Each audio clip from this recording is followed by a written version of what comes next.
We're going to take you through some fun licks, maybe do some different things, different devices, different techniques. And these are all things that you could, put your own twist on as we do like this melodic soloing over this melodic jam track. Now the guitar is going to be in standard tuning. We're going to be using a jam track in the key of D minor. And basically it's a nice slow moving jam track. And the chords are a D minor 9 to a B flat, major 7 flat 5.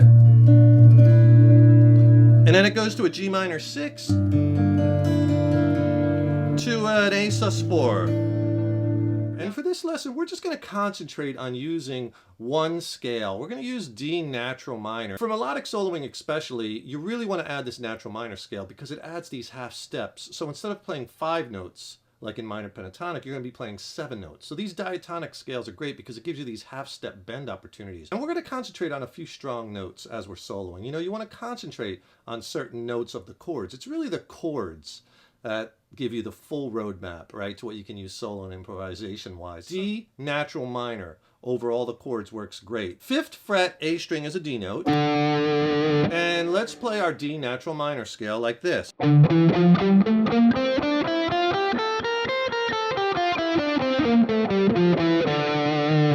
Get that one onto your fingers. It's nice because just one finger per fret. Now if you want to see some of these scales that I'm talking about drawn out on paper, sometimes it helps to kind of have that visual, right? I could really help you with that. Tell you what, click on the link in the YouTube description box below. I'll send you a killer ebook. It's my biggest rock blues soloing ebook. It's packed with like 29 scale diagrams, soloing strategy, major minor key, lessons, exercises. It's awesome. I'll pair it with a video lesson on some easy ways to spice up your soloing. I'll send them both to you for free. Video lesson and ebook. Just click on that link below. So let's tear into some melodic soloing. You can see already in that scale, different than minor pentatonic, is you have this. You have these half steps here on the high E and on the B string, and you also have them here on the D and the A string. And those are really important. So I was doing things like this, where I was bending a note just real quick and releasing it and then pulling off, then sliding. Now that's a passing tone because it's outside the scale, but you get a cool sound. The ear doesn't have time to pick off the dissonance. And so just kind of slide around on those half steps. And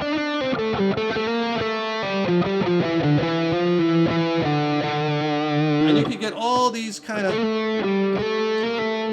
cool melodic ideas. Now let them ring out. So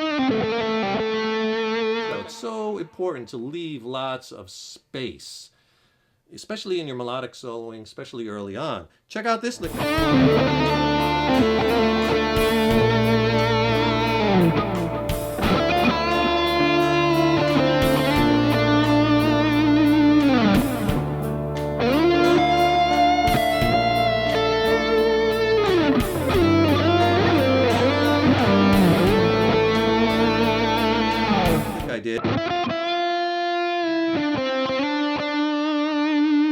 What I did there, I did a little string rake. You don't necessarily have to do that, but basically 5 to 6 on the B string, and then I bent with one finger. I'm bending up 5 to 6. That's a half step bend. You want to match that pitch, right? So now you can hold it, let it down. You get the bend, you get the hold note, and then when you let it down, you get another note. Okay, and then I just went 7, 5, and then I slid 5, 7 on the G string. And what you want to do is take the notes and do things with them that are musically interesting. You got to kind of work them with our bends, like I'm showing you. Slides, using palm mute, not palm muted. Bend up, bend down, vibrato. That's how you're really going to start making your leads start to sound like music. You just can't play the notes of the scale, right? This is the building block. That's not music. But when you take the notes, now we're making music too. Notice instead of 2 going from 5 to 7 on the G, I slid, which is a different sound than this. And then I added that vibrato. Right? And you really want to work that vibrato. I did something like this if you want to get a little fancy. That's kind of a cool little thing where I'm using these long slides, but I'm just playing the notes in the scale. Those are the notes I'm playing, but I'm sliding down from anywhere. Just come in with that long slide. From up here high on the guitar, 5th fret, then from down here into that 6th fret. So you're kind of crossing the notes, and I like that sound. Sliding the 5, slide the 6. So slide down the 5, slide up the 6. Now our next two notes, 5, 7 on the G. Slide down the 5, slide up the 7. Right? And then the next two notes, slide down the 5 on the D string, slide up to 7. That device works with any scale. You could use that with anything, minor, pentatonic, whatever, but you're getting all these passing sounds from these quick slides, and it looks kind of cool, right? We're going to concentrate on some of these notes. We're landing a lot on our D note. That's our root note. That's a really strong note. Or we're landing on the A note. Because in D minor, right, a D minor chord, you have a D note, an F note, and an A note. So those are all great notes to land on. D, right, here's our A, and then there's our F note. That's the notes in the chord. So those are your strong chord tones.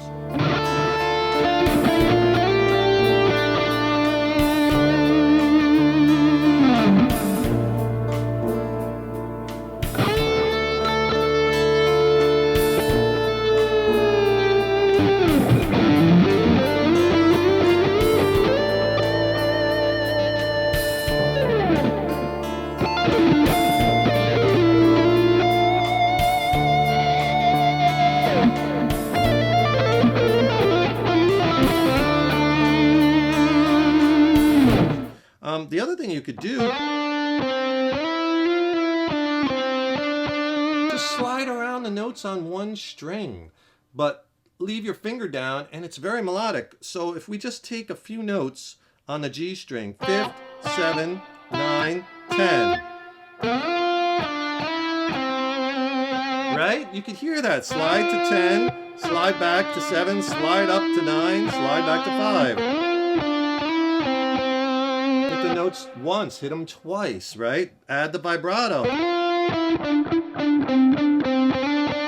That time I did it with some palm muting. And not palm muted, right? But we're just taking the notes on one string, you know, in that natural minor scale, moving outside the scale a little bit, but you could see how you could get all different. There's that half step bend again. I went to 10th to 9th fret. But then I bent it up, let it down, then 7, 5, hammer to 7, my root note vibrato. If you could do me a huge favor, please subscribe to the channel, you know, because that really helps us to keep bringing the content, as well as then you'll be notified when I have new lessons posted. Also, leave a comment below. Let me know what lessons you'd like to see coming up. And if you like the video, please click the like button, give it a thumbs up, share it, and thank you so much for your support. I really like using octave devices like that, where I'm sliding up, and that note is our F note on that 10th fret of the G string. And then on the high E string, I have an F note on the 13th fret of the high E string. Right? Same note, 12 notes apart. So I slide up to F, then I hit that other F.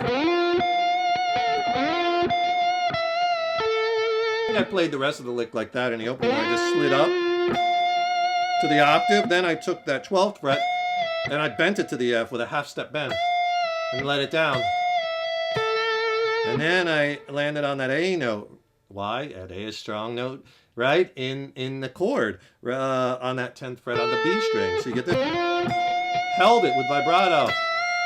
Half step bend, let it down, and into our A note. One of the licks I did was something like this. Okay, now that lick is based off of this D minor triad.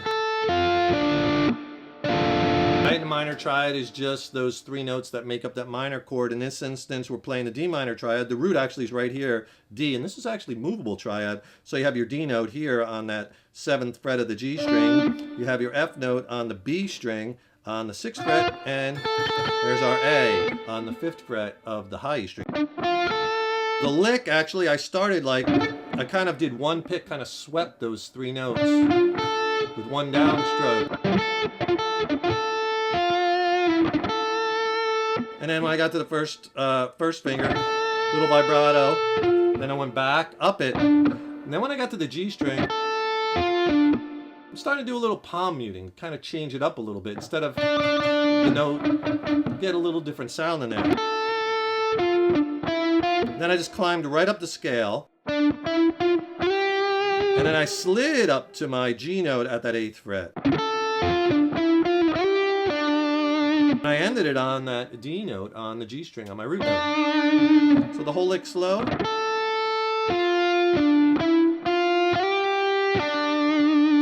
Here it is up to speed. And really drill down on these and try a few of them and incorporate it into your playing.